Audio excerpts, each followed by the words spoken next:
Kristen, stop the record. Just stop the recording.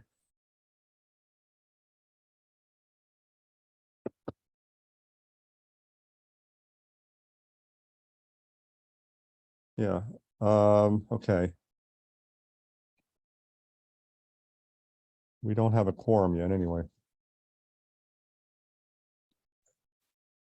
Hi, everybody. The IT department is no longer staff supporting all the meetings. So I'm a very kind of IT, not too bright about IT stuff. So I asked Kristen from our office to help do this because she's more in tune to IT stuff. She went to Kristen is right there. And she went to a little bit of training course the other day, and it's a little bit. I don't think it's as simple as it is. So we are trying. There's a little bit of learning curve tonight. So please excuse us. That's all right. Just we'll be okay. So let's give it another minute. See if I don't know. I haven't heard from Greg. So Is the secretary here yet? We don't have a second. Is it Kristen? Is there anybody in the waiting room? I don't see anybody. Okay. hey, Brian. So we're just missing Nikki and Greg. Barbara, you heard from Don't anybody? you have to launch? Is the webinar launched? No, we're not Just live use yet. the attendees? I don't think we're live yet. Well, we must be out. We're in the It says webinar recording. now because it doesn't say practice session, right? Yeah, it says we're recording, so I think we're live. Okay, well, let's wait another minute. Well, we're not live because it's not. It would say out to YouTube or out to whatever on the screen. I was told that we didn't have to do it to YouTube. We just had to record it. Okay, well, we can put it out tomorrow then. Let's give it another minute. Are we sure about that? I don't. Doesn't the public expect us to be live? Since we started doing them, we've always been. Always, yeah. I can get YouTube open and I can. Yeah, maybe I'm not understanding. Yeah, we should be live.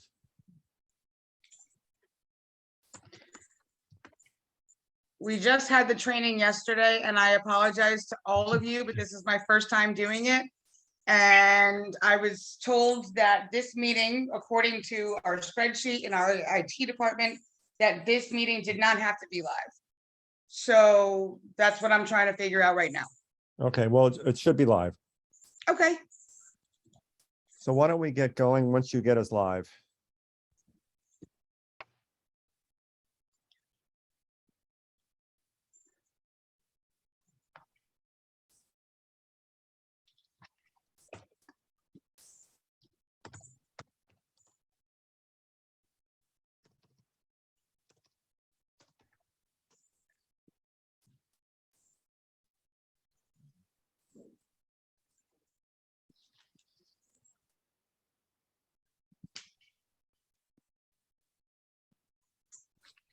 Norwalk Zoom.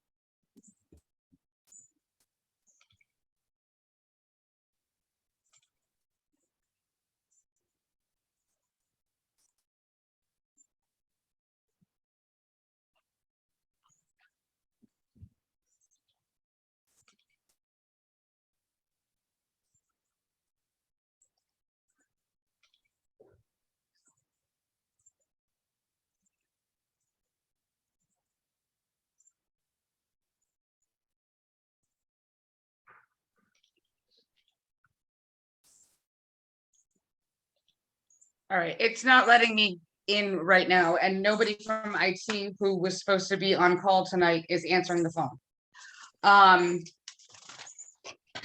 So Well, we gotta give a couple more minutes. We gotta go live, otherwise it's not gonna work.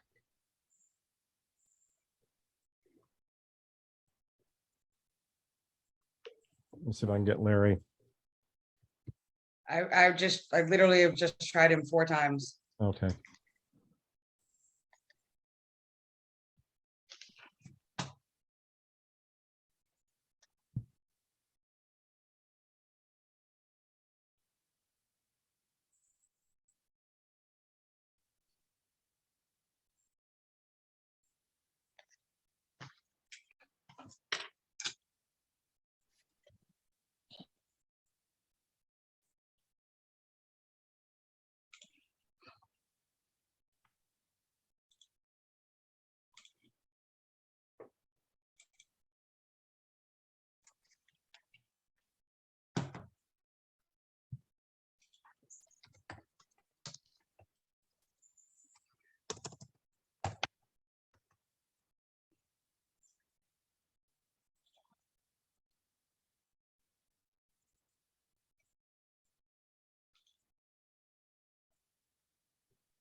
No luck, Kristen? Well, no, I actually was just live 10 minutes ago when I was testing stuff out. So there's a 7-minute delay. So give me 2 seconds. Let me go back to here.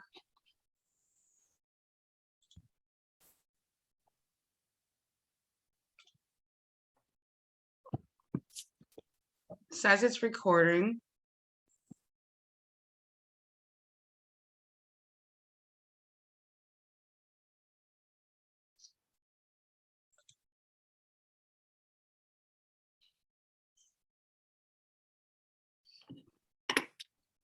It says it's recording and it's uploading.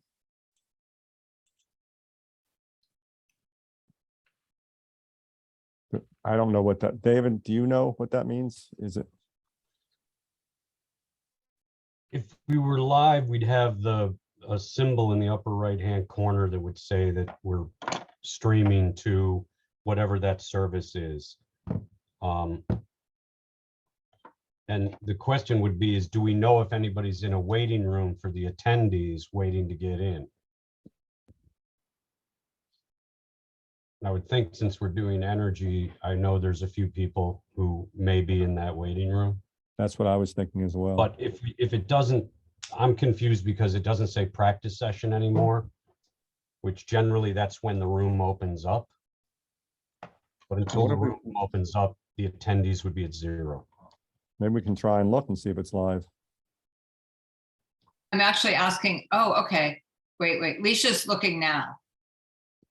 So she's,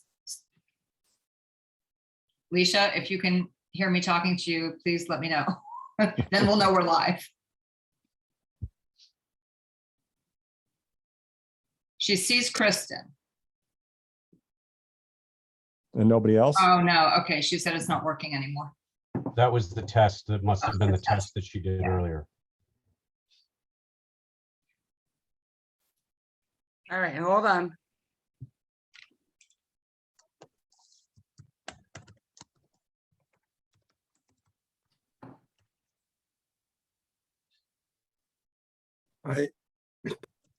I just joined from my phone, and you can get it from the Norwalk CT website.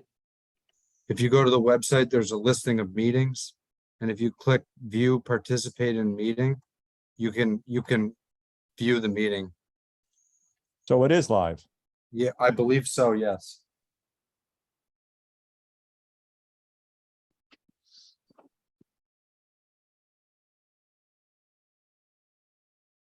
I don't know, Leisha was just trying to watch live and it wasn't working. I'm gonna see if I can do it.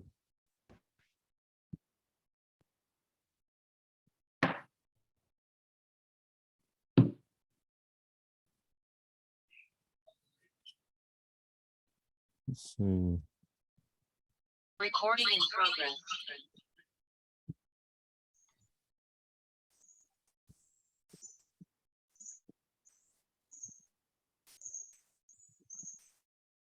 Yeah, Daniel? I'm on the attendees and in the panelist.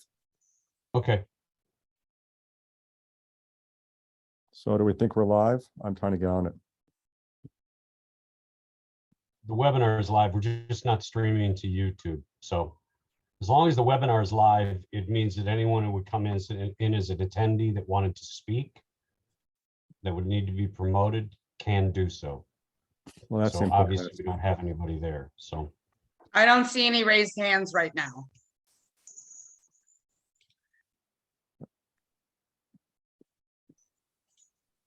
You see a listing of people that's waiting? The panelist listing? Oh. Yeah. It shows Mike as an It attendee. shows Mike as an attendee as well. So it must. Yeah, which something means must that be the working. meeting's open. The webinar is open, so we're fine. If somebody wanted to be there, Okay, Mike wants to speak, I guess. well, then it sounds like we should go ahead. They'll just Let me- have to upload the recording to YouTube later. Yeah. Okay, well then, just trying to get something here. Bear with me 1 second.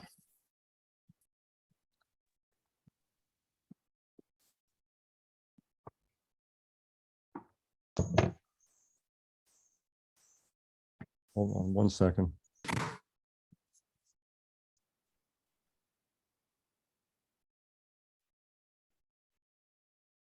Now I've lost my agenda.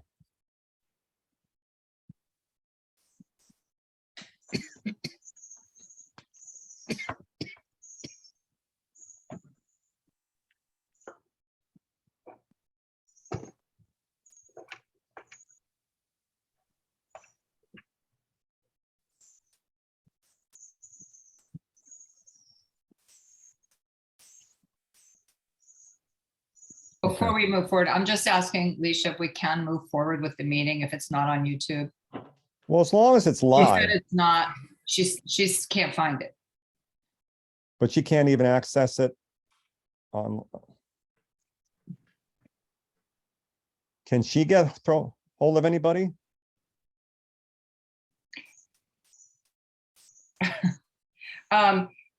She did just send me the directions. So, Kristen, if I read these to you, and you've probably done this already, but I'm gonna go ahead and read them to you. One is Okay. sign into the web portal. In the navigation menu, click Settings. Click the Meeting tab. Under In Meeting, Advanced, click the Allow Live Streaming of Meetings toggle to enable it. If a verification dialog appears, click Enable, verify the change. Select the YouTube checkbox. Click Save. I I did all this already, which is so, Okay. but it's okay. Give me 2 seconds. And this is in Zoom. Yeah, All right, so, she is saying now, though, we can go ahead. Oh, okay. Thank you, Heidi. Leisha's present as an attendee. So we can go ahead and have the meeting and post it on YouTube later. She said we can officially said we can do that. Yeah, Kristen, were you waiting for something else? I am not.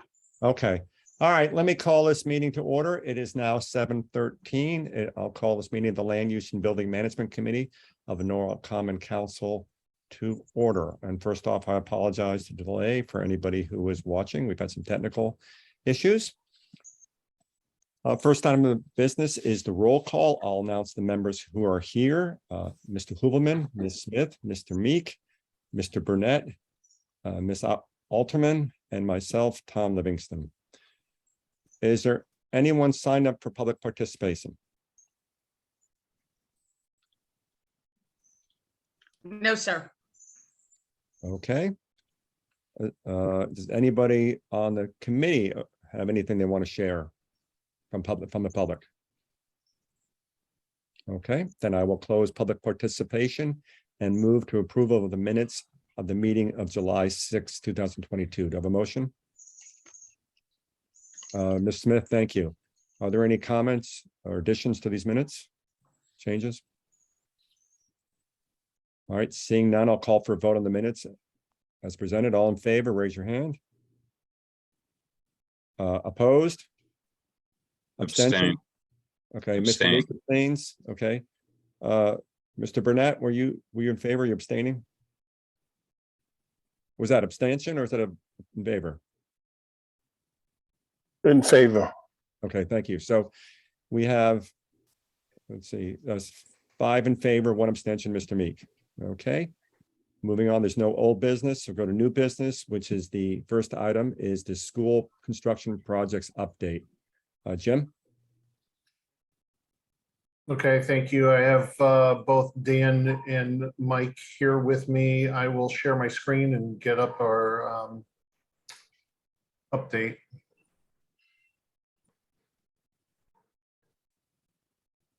Okay, the first project up, Mike, is Jefferson.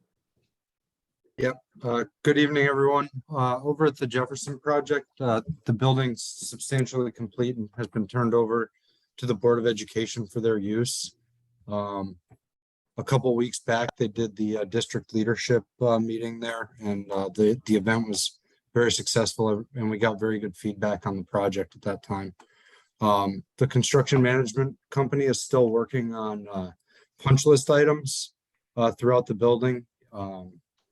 Just minor touch-up stuff and a couple of items that came a little later in the project, but we anticipate all those to be done prior to the opening of school. Also, all of the furniture has been delivered to the building as well. There's a couple items and adjustments and punch list items with the furniture, some stuff that came in scratched that may need to be replaced or damaged. So working with all of the furniture vendors to get all of that corrected as well prior to the beginning of school. Mike, has all the furniture been delivered and it's just corrections for scratched furniture? There may be a handful or two of items that haven't been delivered just because they arrived damaged off the trucks. So Okay. the furniture companies rejected some of the items from the trucks and are working with the individual vendors to get replacement pieces. Okay. Thank you. Any questions regarding Jefferson? Hearing none, we'll move on to Cranberry. Over at Cranberry, we recently, like about a week ago, completed all the utility shutdowns. We ran a new water line into the building and ran temporary power lines into the building. We could no longer use the lines that were coming off of Grumman Avenue because they basically came right over Cranberry Field where the new building's being built. So they would have been in conflict with all of the site work equipment and the steel equipment that'll be coming in mid-September. And right now, from the photo, you can see this is just a panoramic photo. The vast majority of the building excavation has been completed at this time, and concrete footings are being installed as well as concrete foundation walls. And like I had said, the steel is currently scheduled to start in the beginning or the middle of September. Okay, thank you. Any questions regarding Cranberry? Yes, Jim. Can I speak? Yeah, go ahead. Yes, thank you. Thank you for adding the column for reimbursement rate. That's very helpful. But I thought Cranberry was under the new guidance where we would get the higher reimbursement rate No, going forward, or did we miss that with Cranberry?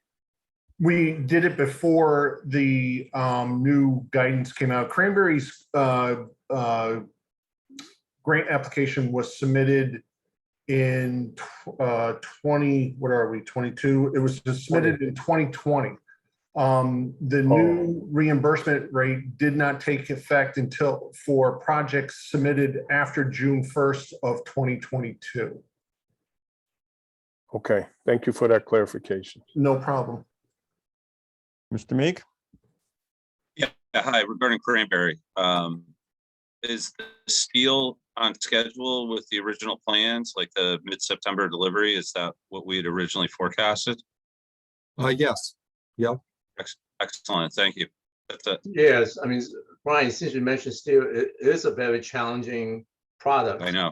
I know. Especially bar joists. So we are taking great deal of effort to challenge the contractor as well as the manufacturer.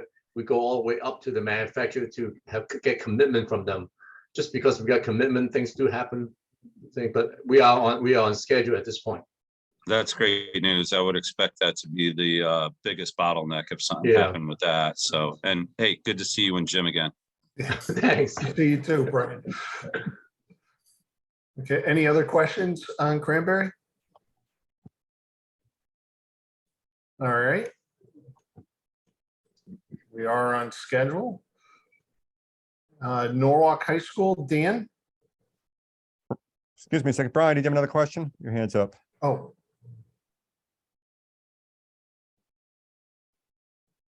Okay, go ahead, Jim. okay, Dan? Yep, good evening. Just to recap some information we provided last month, the schematic design was completed on June 17th. From there, the design team began incorporating some of the feedback we received from all the different coordination meetings in May and June, and they started the design development phase, which will run through the end of the year, December 2022. At this time, the construction manager has completed their initial schematic design estimate. We've been meeting over the last month to review the completeness of the estimate, as well as review any potential value engineering opportunities.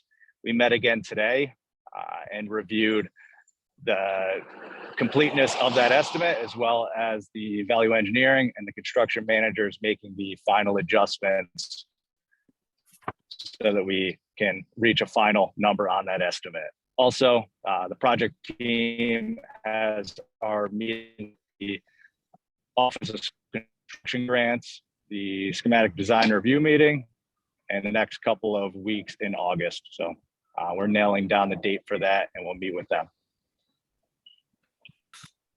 Any, excuse me, any questions regarding Norwalk High School? Okay. Hearing none, we are on schedule. And South Norwalk Elementary School, Dan? Okay, for South Norwalk, as we discussed last month, the grant application was submitted by the June 30th deadline. We haven't received any feedback back at this time. The city does anticipate closing on the property in early August. Alan may be able to weigh in on the anticipated closing date right now. I know it's probably any day. Early conceptual design concepts were provided previously, and we did go out for architectural services in July. We did receive qualification proposals back yesterday. We received 9 proposals that are currently under review. And also this month, in the month of August, we'll go out for construction management services. Okay, any questions on South Norwalk School? Brian? Yeah, it's just for my edification. Does the seller, is the seller obliged for a conveyance tax since they're privately held, or I find that on my own? I'm just curious. I don't know. I do not have the answer to your question. I'll find out and email you tomorrow. No hurry, no Okay. hurry. I was just kind of curious how that works. It's a Thanks. private transaction, so what normal transaction fees and taxes and stuff, which it will be, it's not like a eminent domain or this Right. purchase is not subject, because the city is buying something, doesn't changes the real estate requirements. That's what I would expect and hope for, at least get a little back, right? Thanks. Okay. Jim? Okay. No other questions. That completes the project updates. Great. Okay, thank you. So let's move on to item B, which is to review proposals for building commissioning services for Norwalk High School and refer the following to the council for action. One, authorize the mayor, Harry W. Rilling, to execute an agreement with Consulting Engineering Services, Inc. to provide building commissioning services for the Norwalk High School project for a total not to exceed $208,880, account noted. And two, authorize the Office of Building Management to execute change orders on contract for additional services for a total not to exceed $20,000, account noted. Do I have a motion? Mr. Hooverman, thank you. Alan, Since Dan is here, Dan, you want to just go over real quickly, please?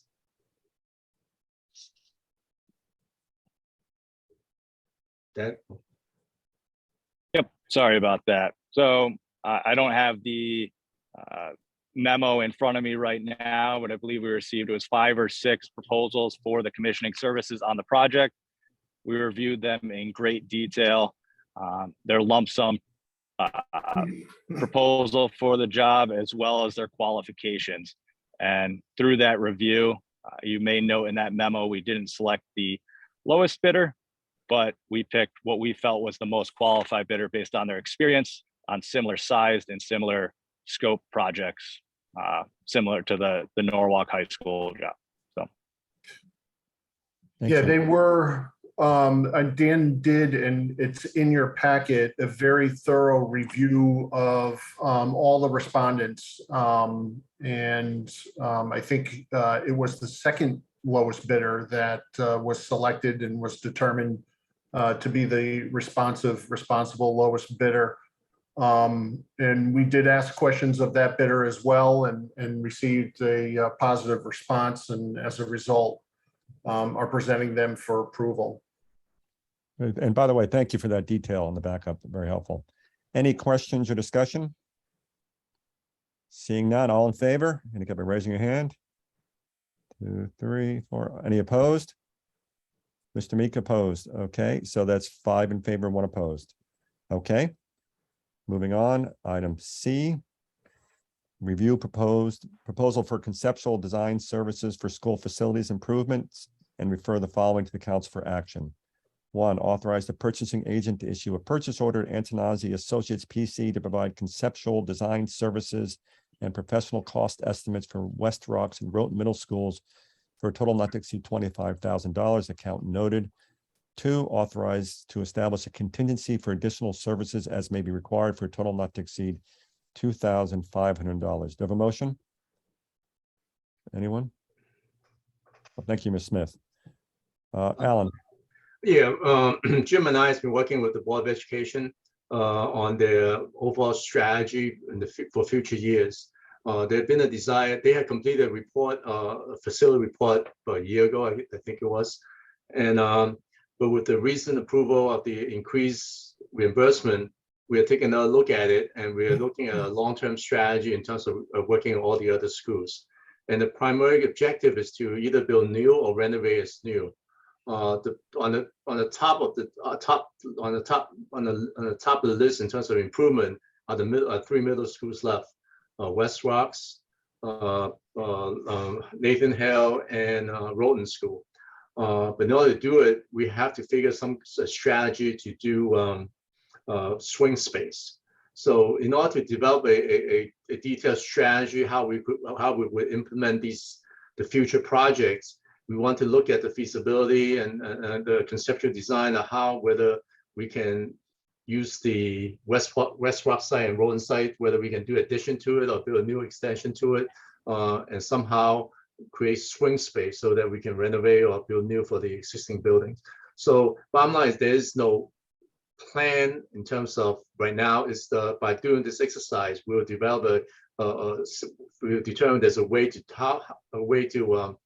create swing space so that we can implement this project. So and develop the plan to overall the 25-year plan in terms of how we can implement it. Okay, thank you. Any questions or discussion? All right. Seeing none, all in favor? Let me give it raising your hand. Opposed? Mr. Meek opposed, so 5 in favor, 1 opposed. Thank you. Sorry, I was in favor. The 25,000 plus contingency. Right. Yes. Thanks. Right. So unanimous, 6 in favor. All right, thank you. All right, item D, review bids for roof replacement at the DPW salt shed and refer the following to the council for action. One, authorize the mayor, Harry W. Rilling, to execute an agreement with J. Antonelli Roofing, a division of the property group CT Inc. for the Norwalk Public Works Center salt shed roof replacement project for a total not to exceed $72,250, account noted. And two, authorize the Office of Building Management to issue change orders on contract for a total not to exceed $7,225. Do I have a motion? Mr. Burnett, thank you. Okay, Yeah, the DPW garage on Smith Street, South Smith Street. The city acquired that property and began to renovated it and use it for the DPW garage administration and dispatch building. That's a separate building.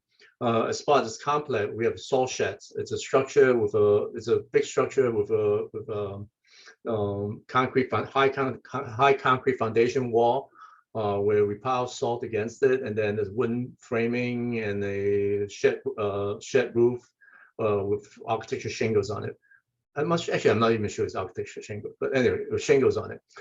So that was back in the 80s. So the roof has various leaks, deteriorations, and replacement is required. So we went out to bid. We got 2 bids, and we recommend the approval of the lowest bidder.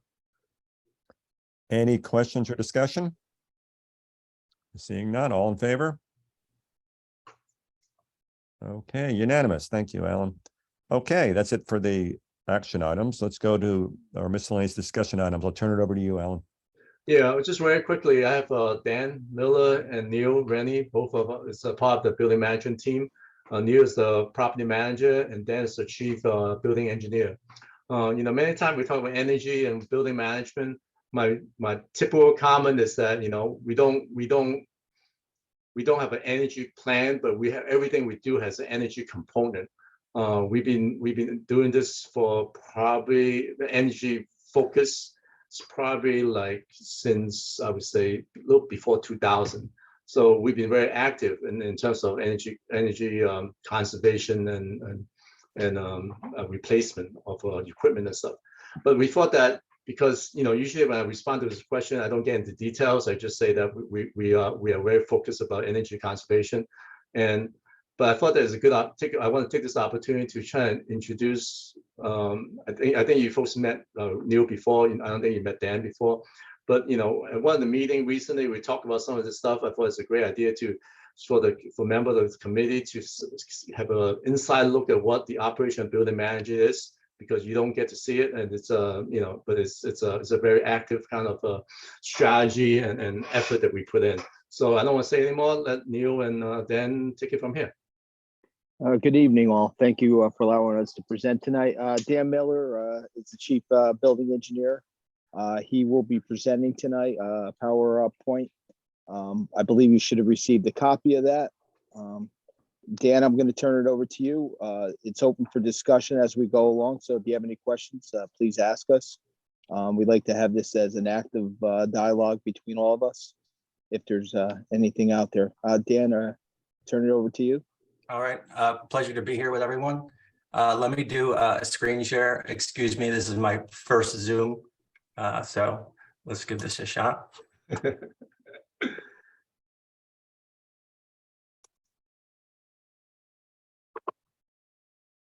Okay, are you guys seeing the PowerPoint? Yeah, we're good. Yep. We are. Okay. Yep. You're on page 2.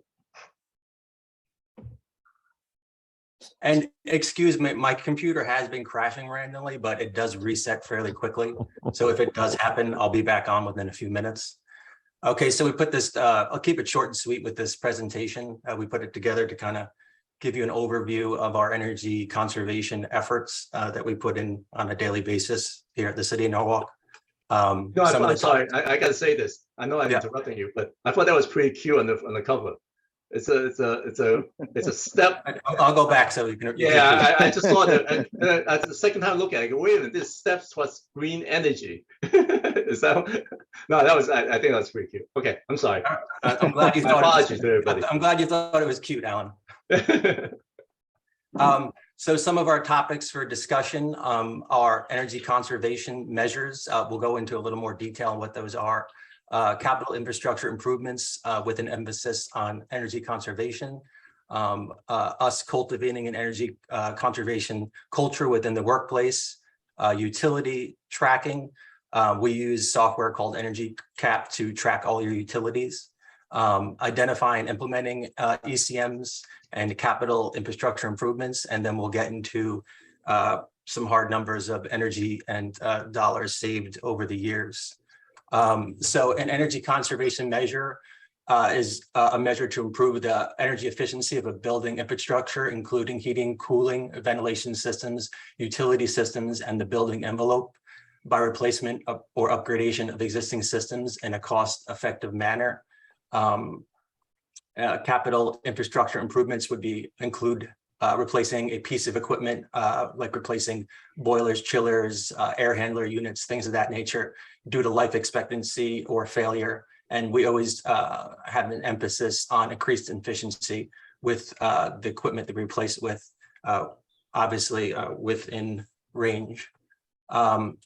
Energy conservation culture within the workplace, it's something that we always strive for.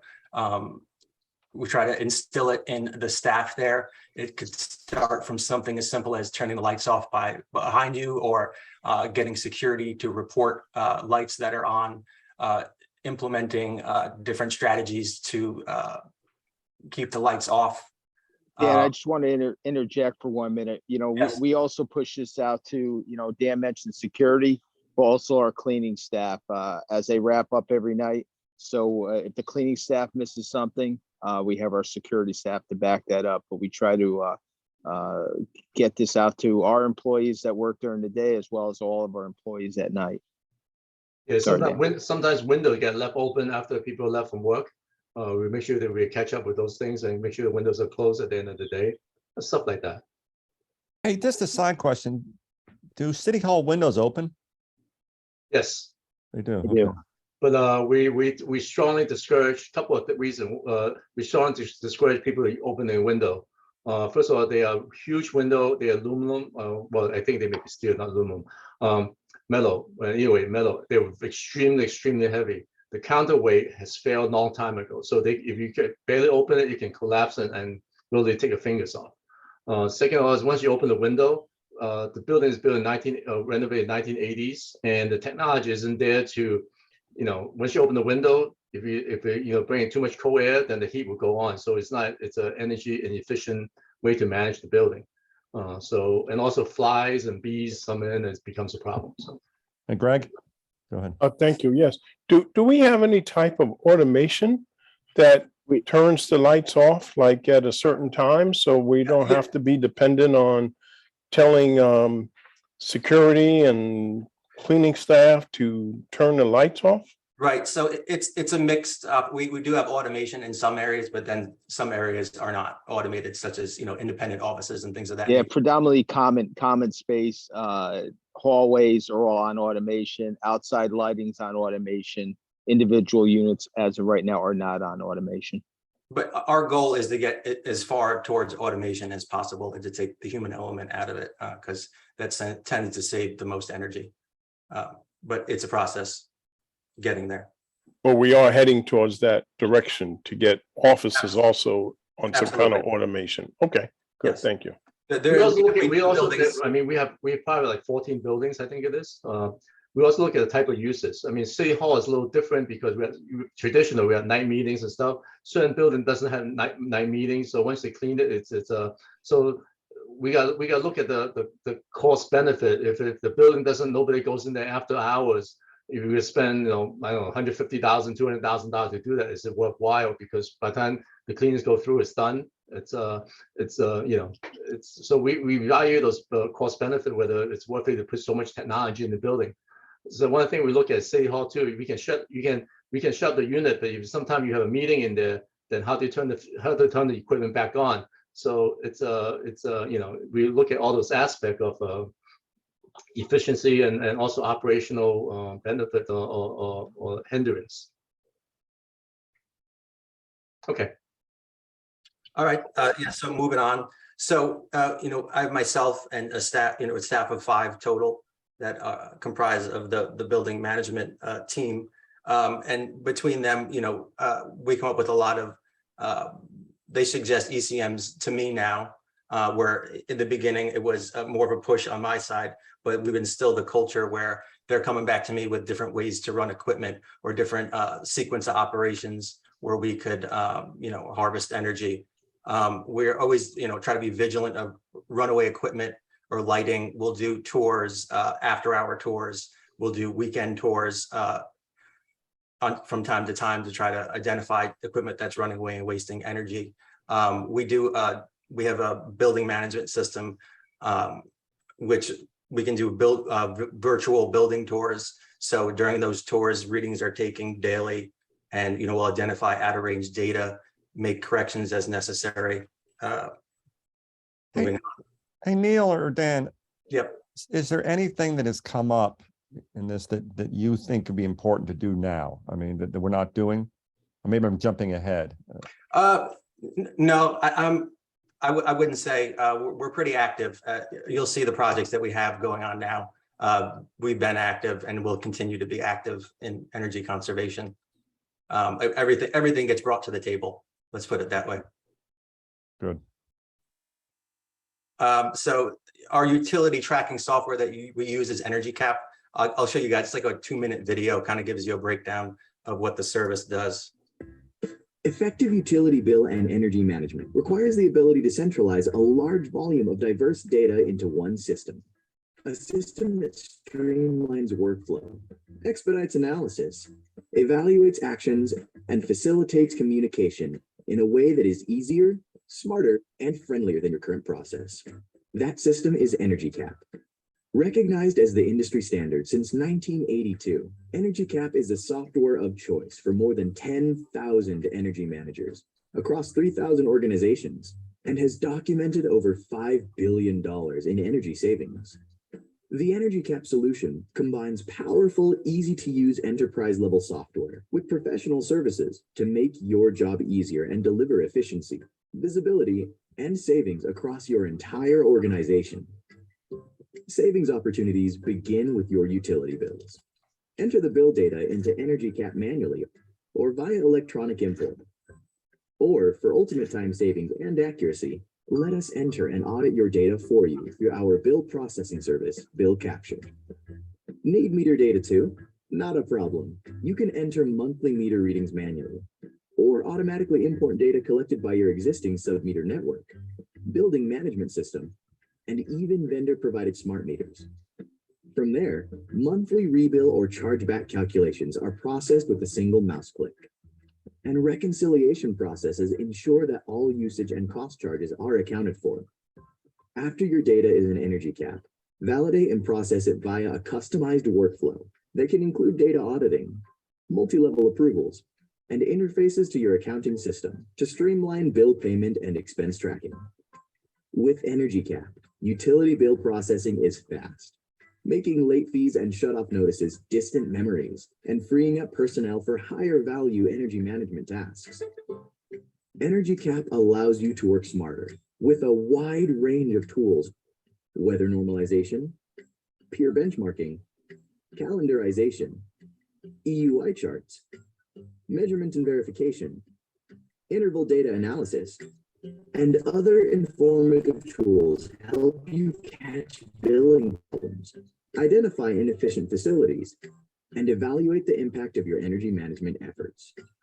Energy Cap delivers energy management intelligence through interactive maps, customizable and embeddable dashboards, and a library of hundreds of reports. For your entire portfolio, a region or business segment, a specific building, or an individual meter, Energy Cap communicates friendlier, actionable data you can rely on.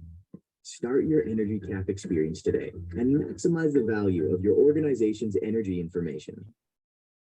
All right. I'm sorry if that sounded kind of like an advertisement, but I thought it'd be a good overview of kind of the software that we use to track our utility usage. Okay.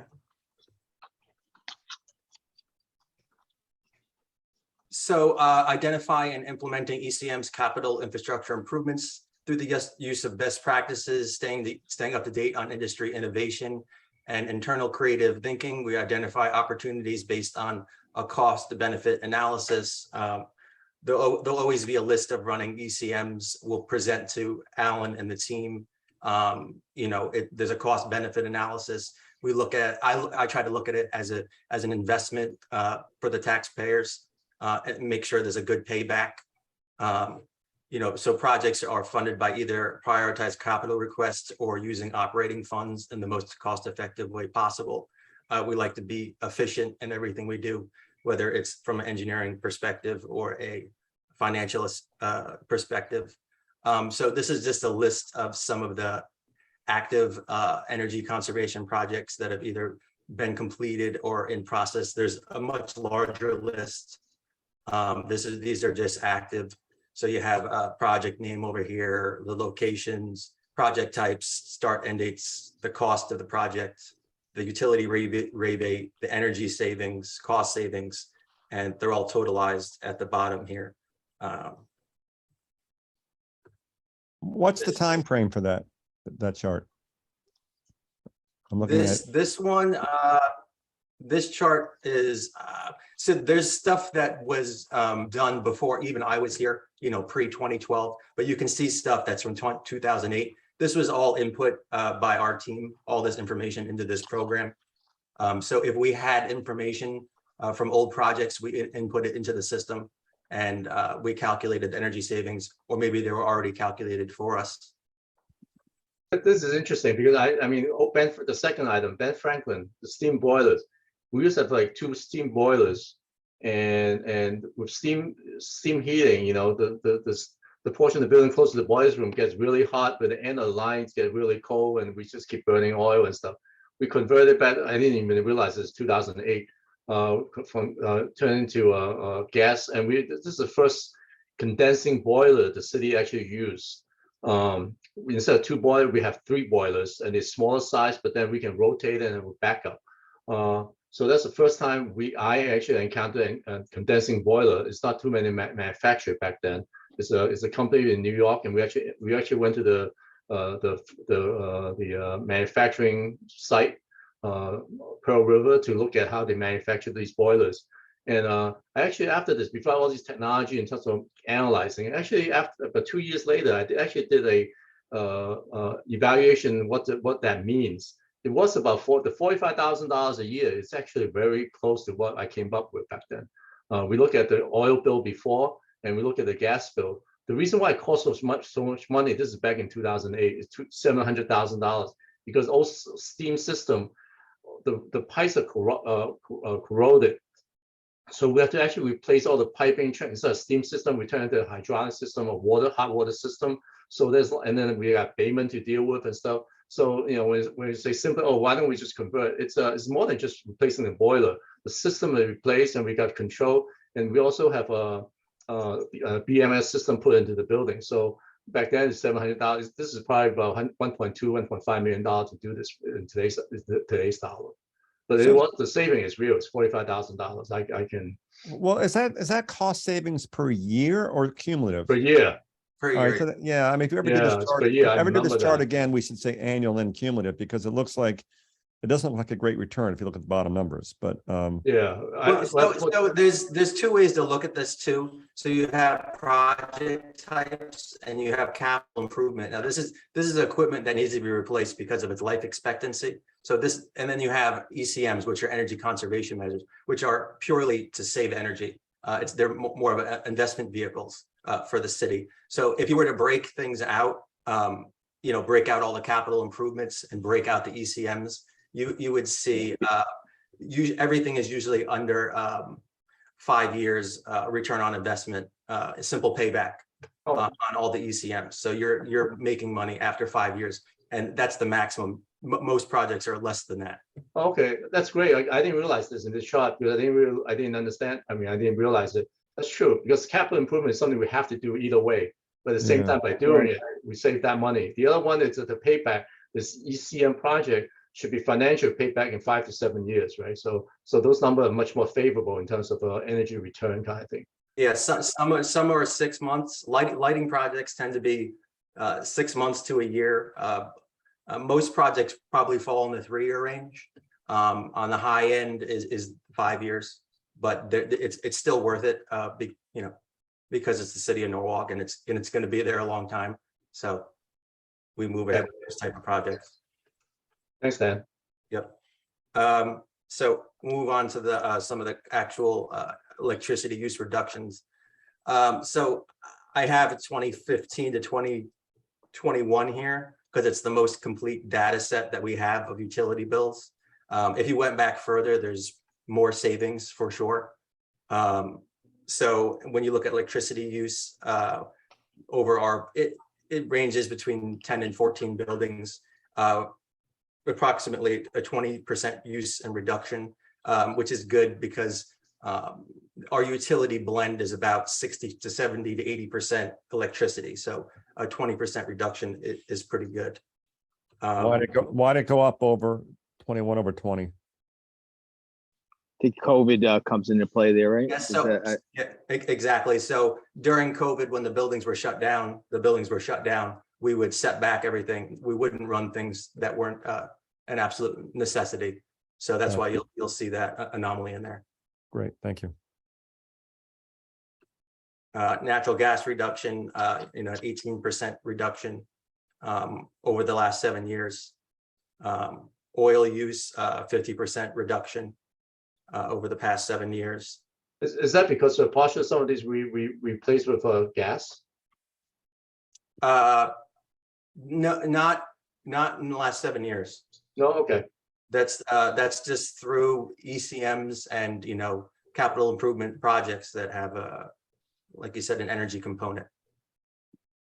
Very good. This is a real simple case study. Question? Yes. Oh, go ahead, Greg. Sorry. Yes, going back to the oil and electricity, could you give some examples of things that we've implemented to have this kind of reduction result? 50% oil use. So what were some examples that we did to accomplish this? So this is like a quick case study here. This is the main library. We installed a building management system the end of 2019. And then you can see the oil use reduction and the electricity use reduction. You're seeing 30%. There's other buildings that have had a higher reduction in oil that brought it to 50%. But with just the existing equipment, installing a BMS, putting in place smart sequence operations, really throwing the kitchen sink at it as far as advanced sequence operations and all different algorithms you can implement in order to save energy. We were really able to squeeze a lot out of just a simple BMS installation at the main library. So this is a good example of basically an energy conservation measure that this is I think it was a 4-year payback on this project. And this is being done across most of our buildings today. And where it's not, we're looking to implement it. Right. I think the next one on the docket is the branch library, and that's scheduled for fall of this year. We approved something last month? Excuse me? Did we approve something last month for branch library, South Norwalk Library? No? I don't know. It's been approved for a while. Okay. It's scheduled for the fall. Okay. Very good. We don't expect to see as extreme reductions. This is in our world, this is pretty extreme. But because of the nature of the building, we were able to really squeeze a lot out of it. But generally, you'll see about a 30 to 40% reduction in utilities with a building with the BMS versus without. So moving on to the next slide. From environmental impact, this is kind of shows you millions of BTUs that are not every year that are not being used anymore. Amount of cars taken off the road, the equivalent of trees planted. This is current lighting projects. Dan, let me interrupt. About 2 months ago, Councilman Hooverman asked the question about, we submitted a request for LED upgrade for 3 locations, City Hall, DPW, and the fire headquarters, for different things, not major items for fire headquarters, just the garage bay, vehicle bay. But Dave asked the question about what is there a plan, or what have we done, and what are we looking to do for LED lighting conversion? So this is in response to the request. We did this chart here, identify all the buildings and what we've done, what we look to do. So Dan, if you could go through them, thanks. Yeah, I'm not going to go through each individual one, but you guys can see, you know, what's been done with the dates, what's planning to be done. And, you know, our goal is obviously to get everything to the most energy efficient lighting possible. So, yeah. So like the lighting at City Hall, outside lighting, it's kind of twofold. We're getting the lighting out there's to a point of obsolescence. We can no longer get the parts, the drivers, the ballast for them. So we have to change over, and at the same time, we're able to go to LED versus what we have in place today. There is a savings there, and we get a new product out of it also through the utility and rebates. So, Yeah, yeah, I'm sorry, just to interrupt for a second. I want to make sure everybody understands how the rebate process works. Not everybody knows we do get rebates when we do some of these upgrades. So maybe you can explain that all. So I don't know what the current rebates are. Say it's 20% of the project. We receive that. We also do financing, zero interest financing through the utility as part of our utility bill.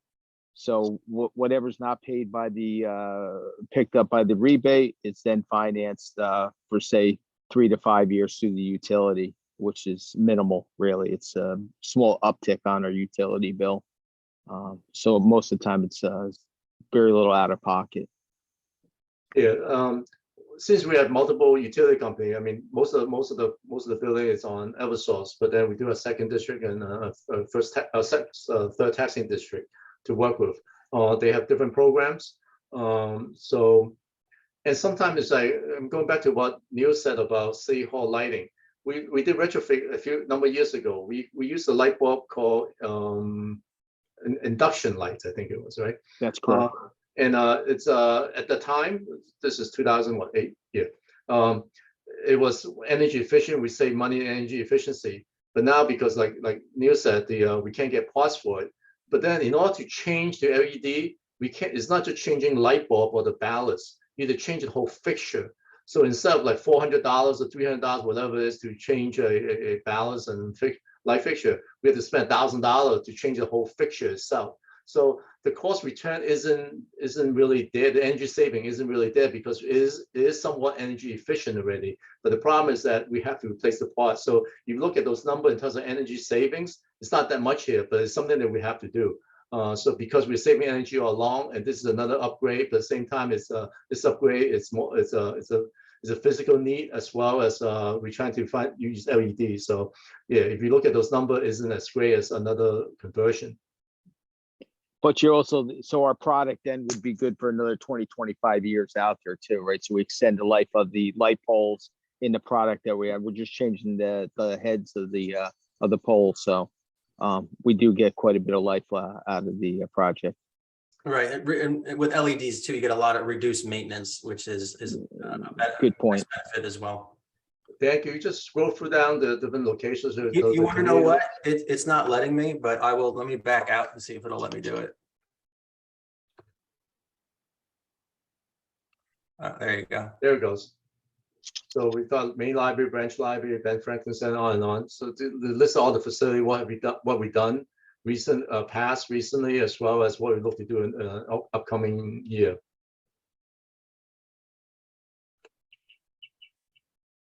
If you look at Norwalk Historic Museum, it doesn't get used that much, and and a lot of the fixtures are really like high head fixtures, spotlights on the ceiling. We can simply every time we replace a light bulb, we just put an energy LED light bulb in and turn it in instead of changing the system. So, So again, enemy control, it's not that much going on there, so the use is really the minimum. So we focus on the larger buildings. Okay. All right. So Question on this, if I may. I don't see any schools listed here. Are they being handled separately and following the city's lead? Or what's going on in the parking lots at the schools and the athletic fields? Doesn't fall under building management, so I don't know. I don't want to, I can't comment. And it's not a negative statement. It's just, I don't manage this property. So.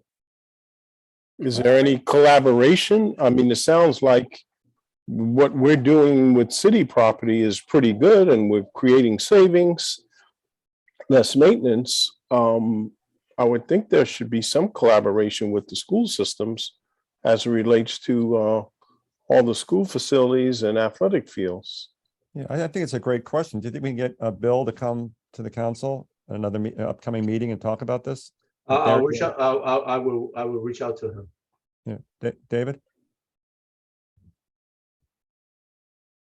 Yeah, I was just going to sort of following on the tail of what Councilman Burnett just said. The new construction is all LED, correct? The retrofit, like Jefferson, that's all. That's all LED. Well, yeah. All major construction project has the energy guidelines that we are. In today's world, there's no choices, right? And it's not that we want it any other way, but it is. It's LED fixtures, every one of them. Yeah. And that goes for equipment as well. Mechanical, electrical, plumbing. There's codes that you have to go by now. Energy standard codes. Yeah, and then the system design, the mechanical engineers designed it so that when you run the system, the waste heat gets to the extent heat exchange, or I don't know what they call scrubbers, what do they call them? They capture the waste heat to use it for something else, kind of thing, to whatever. So they have a lot of technology and different ways to maximize energy efficiency. Can I follow up on something? This goes back to your slides about the electricity use reduction, and 20 and 21 are pretty anomalous years. Is 22 right now? Have you looked at the figures for the first half of the year?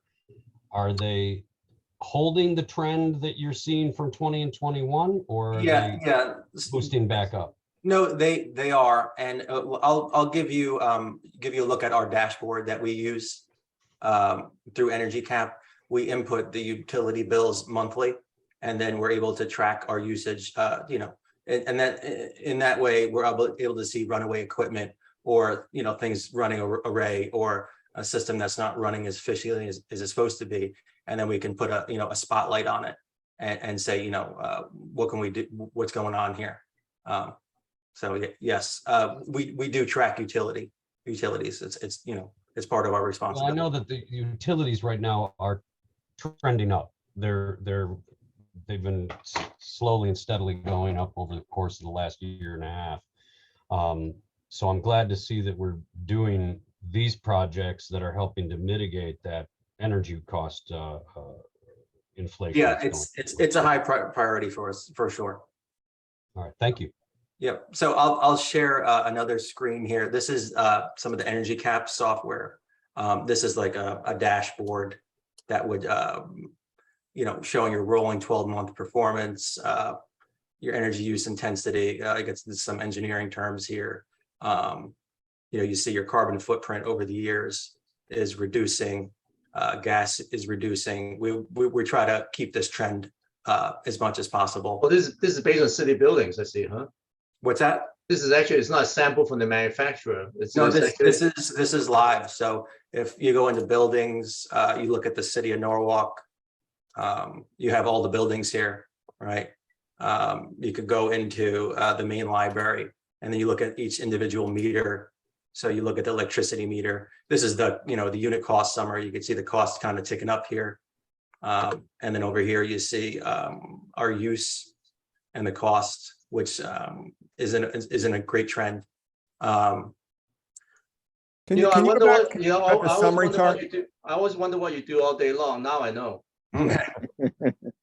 Yeah, can you go back to the summary chart for the city? Sure. So, okay, so, You want to, okay, you want to see the dashboard. yeah, dashboard, yeah, just curious about that. So it's hard to compare, right? Because we're, Because of 2020, 2021, yeah, it is tougher. But like I said, it's something where we keep an eye on, for sure. it's really interesting. I mean, if you guys could report back to us regularly on this, I'd like to, keep an eye on this. Right. Dan, is this a full presentation, or I think I want to also show the committee something with the Yeah, EMS. I'll show you the buildings as well. I just wanted to kind of just show this because I think Sure. it's interesting. Brian, you haven't spoken. You want to go? And then David, just go ahead. Me? Yeah, go ahead. Oh, yeah, I just had a question. This looks mostly consumption driven. Do you ever analyze production or production opportunities? I know I heard schools were out of scope, but Yeah, we have a cogeneration plant at Norwalk High that we've poured several $1 million into over decades. I would be curious to see what that actually generates. I know we were at one point talking about putting solar panels on Norwalk High and Merrimack and City Hall at the same time. Norwalk High was unfeasible to install those, so the project got scrapped. I'm just curious about production. Let me wrap that up with Hartford just took their trash incinerator offline, and I know they were generating several megawatts out of that. Are there any opportunities like that for the city to actually make power with conventional means or modern technology? We're open to everything as long as it makes sense financially. There's been projects put on the table before, like City Hall solar, and it just didn't work out because of the load on the roof. But we're open to anything. Application wise, there's not much with the buildings we currently have, and we're more on the use side. On the supply side, the purchasing does their job to try to acquire the energy as cheap as possible, and they have their ways of doing that. So that's kind of out of our hands. Brian, let me provide you with some information. You're referring to probably 6 years ago, 7 years ago, we ran an RFP. The city selected Green Skies as a preferred solar vendor developer. And the first three projects we looked at was North High School, Narrowmake, and City Hall. City Hall we determined because it exists the old portion of the building. We thought it's appropriate for City Hall. The one reason that we at the time we were replacing the whole roof. So I thought that it's perfect time to do a solar system because if you have a roof that's 10 years old already, the life is 15 years. At some point you got to rip it out and you got a system on top. It's not really beneficial to do that. And also more than that too, it's like when the roof start leaking, it's very difficult to find repairs and you got to take the system offline and things like that. So anyway, so City Hall didn't work out. As you said, North High School didn't work out either. Because they were experiencing leaks already, and you try to put a system on it, just more painful. But they did put a system onto the newer portion of Narrowmake School, and since then, all our capital projects, school construction project, includes a solar component. So we are going through a process called power purchase agreement, which is leasing it from a solar developer. So what it does is that we have a system in. I think we put the system in Polis, we Board of Education put the system in Polis probably about 4 months ago. And we're finishing Jefferson School this last month. And I think they're scheduled to come in August, this month, to start putting a solar system on Jefferson School. Concurrently, this week, I finished the new RFP for a solar provider. And we are going to go out for a new proposal for next 3 schools, which is Norwalk High School, Cranberry School, which is under construction, as well as the new South Norwalk School, so that those schools will line up for solar as well. Thanks, Alan. Listen, if we do end up scrapping Norwalk High, if the neighbors allow it, is there any way we can resell that cogen plant we put all those millions into down there, or? We spent $2 million for that system. And Right. for about 2 years, wasn't even online. So we can talk about another time. It's a lengthy discussion. It's very different. The technology, when we did that project back in 2005, the technology may be there, but it's not for schools. One of the problems is that we're trying to put in, this is my belief, is that in order to put a cogen unit at that time, the reason Norwalk works is because we have a swimming pool that needs the heat. So when you generate electricity, it's usually costs more money to generate electricity on site. But then if you can use the waste heat to heat the swimming pool water, then you're saving money. So it's that premise, the cogen was developed and put in the building. One of the problems we try to put a cogen inside the building is that you have to go to Norwalk High School boiler room. It's like the engine room of a cruise ship. It's really, really difficult to operate, to maintain, to do things in there. It's just so jam-packed in there. And also one of the complaint was heat coming from the boiler room to the space above it, to the classroom. So on and on, there's a number of problems. You're trying to fit a cogen unit inside existing building. If we ever do an existing building, I would say we put it outside the building, do a new structure for it, so that it'll be fully independent and serviceable. But on and on, there's a number of issues. But at the same time, it's a cogen unit is basically a car cylinder. The one we bought is from Germany, I believe. It's a 12-cylinder engine. So they have life to them too. You know, it's like a car engine. So after I think 7 years, it gets a major overhaul, and then life of it depends how well you maintain it. So again, there's a long conversation about the Norwalk High School cogen unit, but so when we have a chance, we can sit down and go over it together. But we look at those as part of our requirement for all the architectural firm to design new building. We require them to do an analysis of different types of energy conservation generation measure, including geothermals and turbine engines and on and on. So they do a report and a review of each site is different. You know, ability to use certain type of technology. It's depending on site and size of the building, the usage and everything else. So they are required to do that, and we look at those, and then we take the elements that we can achieve and incorporate into each of the construction projects. Okay. David? Yeah, thanks, Chairman Livingston. This sort of is on the heels of what Councilperson Meek just brought up, which is the solar stuff. The schools, we have solar on the schools. We don't have solar on, do we have solar on any of the city buildings? No. Or is it only on the schools? And so the generation of energy through that is dealt with through the school. We don't see that. Dan, you don't see that on your. We do not. On your. No. You have to understand. So do we know, are we getting a report from the district on how much energy that they're creating and able to save from a money standpoint? Do we see what that cost benefit analysis is?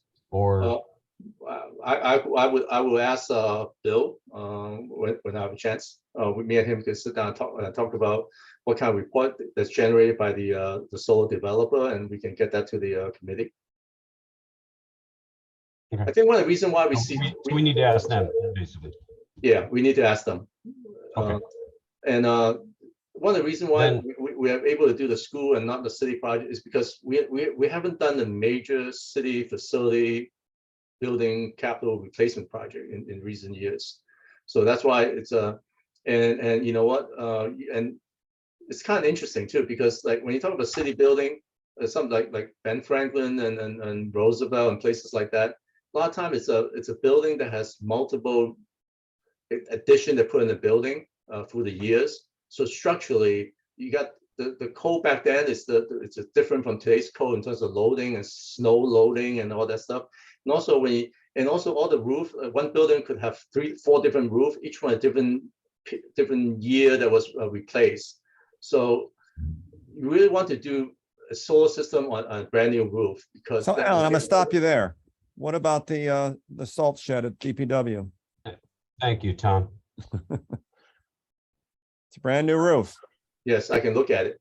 Could you? Because I think that'd be really good if we could do Yeah, that. I know that those are wooden trusses on the There's roof. not enough steel, there's not enough steel in there to hold it, There's Tom. no- There's no I'm gonna steel, put- it's all don't wood. waste y- Don't It's waste all your wood time. frame, It's not so- gonna happen.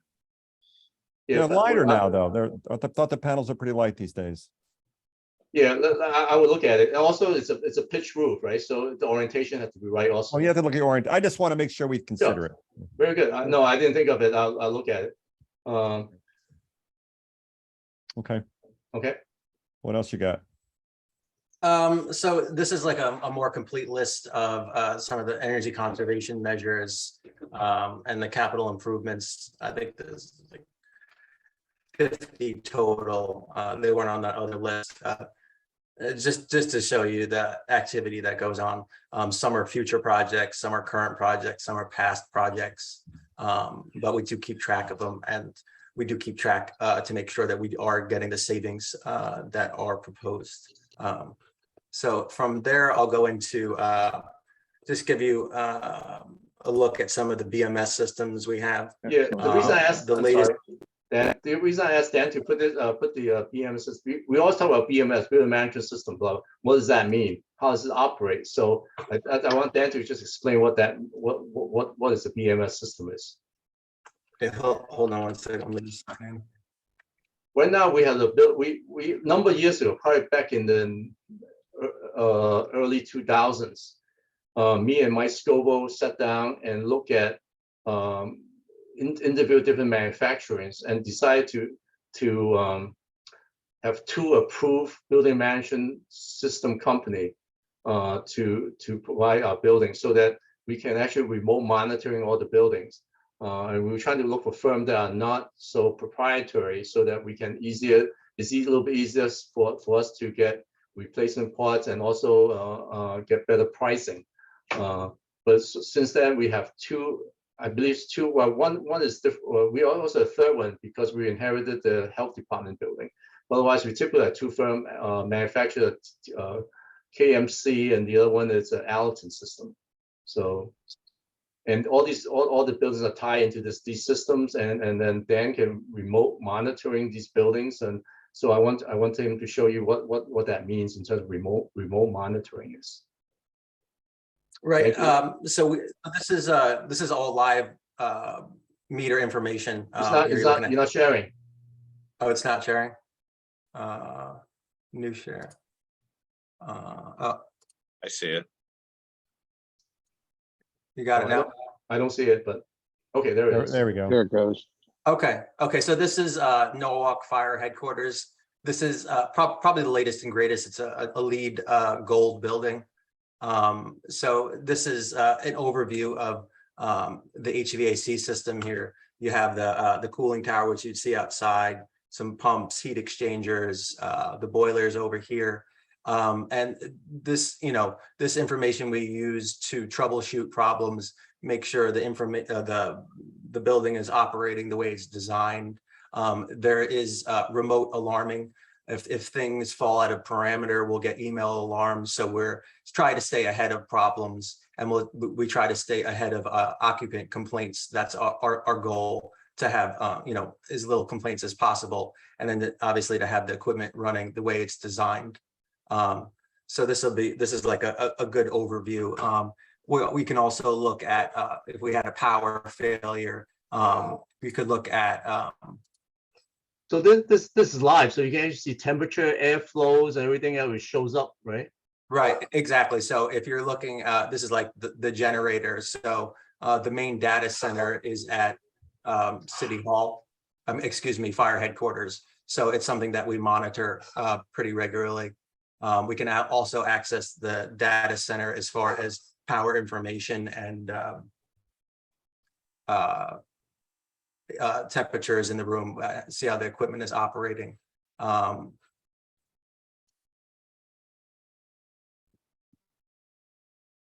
And this is kind of overview of the building location, different parameters, stuff like that. Another one is, let's see if I can bring this up.